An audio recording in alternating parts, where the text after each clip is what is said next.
साथियों, जिस mail puppy का मैं 15 दिनों से इलाज कर रहा था उसकी सेहत में अब काफ़ी सुधार आ गया है। और डायरिया के साथ साथ उसके एक नई समस्या पैदा हो गई थी जिसे हम रेक्टल प्रोलैप्स कहते हैं अंग्रेजी में, और हिंदी में इसे कांच निकलने की समस्या बोलते हैं। और मैंने तो पहली बार इसको देखा है डॉग्स में, और बड़ी अजीब सी स्थिति बन जाती है। वो पूरा जब डेफिकेशन करता है, जब लैट्रिन करता है तो पूरा बाहर निकल आता है, ट्यूब टाइप का पूरा रेड रेड। तो आज सुबह से मैंने ऑब्ज़र्व किया, नहीं निकला है।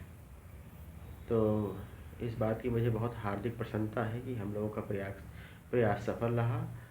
कितनी टैबलेट्स खिलाई, कितने इंजेक्शन लगवाए, और मलहम ले आया, ऑइंटमेंट ले आया।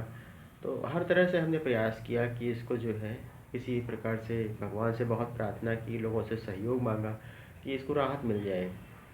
और मेरे एक फेसबुक सहयोगी हैं, आप मैं तुमको जानता भी नहीं हूँ, स्ट्रेंजर हैं। अब मेरी पोस्ट को देख करके उन्होंने छोटा सा मुझे सहयोग भी दिया। खुशबू जी नाम है उनका, और मैं उनका हृदय से आभार व्यक्त करता हूँ। तो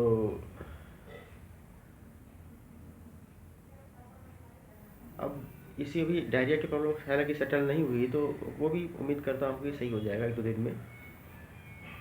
तो इस तरह के कार्यों में आर्थिक सहयोग तो भाई करना ही मतलब आर्थिक सहयोग की आवश्यकता सभी को होती है, क्योंकि बिना आर्थिक सहयोग के कैसे काम होता है। इतनी महंगाई का ज़माना है, 150 रुपये की तो कोई वैल्यू रही नहीं गई है आज के ज़माने में।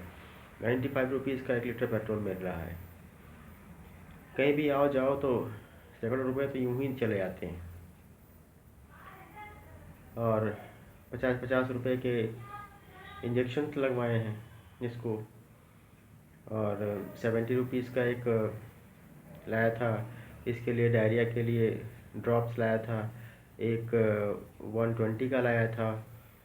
तो इस तरह मिला करके कम से कम मेरे 500-600 रुपये तो मतलब खर्च हो ही गए। बाकी रोज़ दूध आता है इसके लिए, बिस्किट आता है, तो सब में पैसा ही लगता है। बिना पैसे के कौन सा कार्य होता है।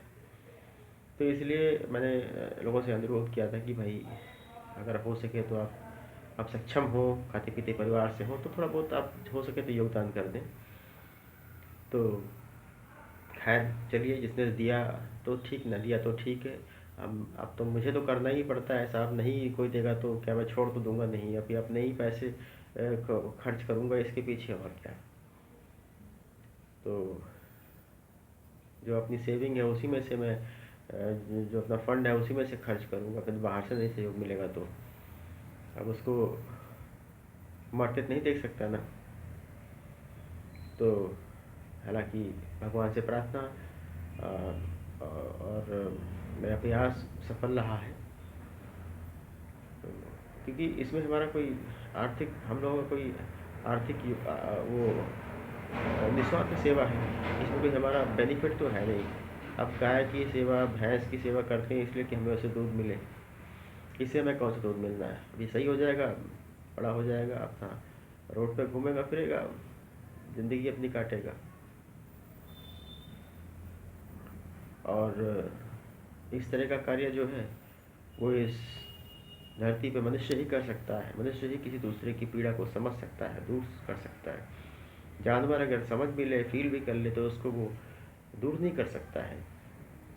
एक माँ देख ले अपने बच्चे को बीमार है, तो माँ क्या उसका इलाज कर पाएगी? नहीं, वो मनुष्य ही कर सकता है।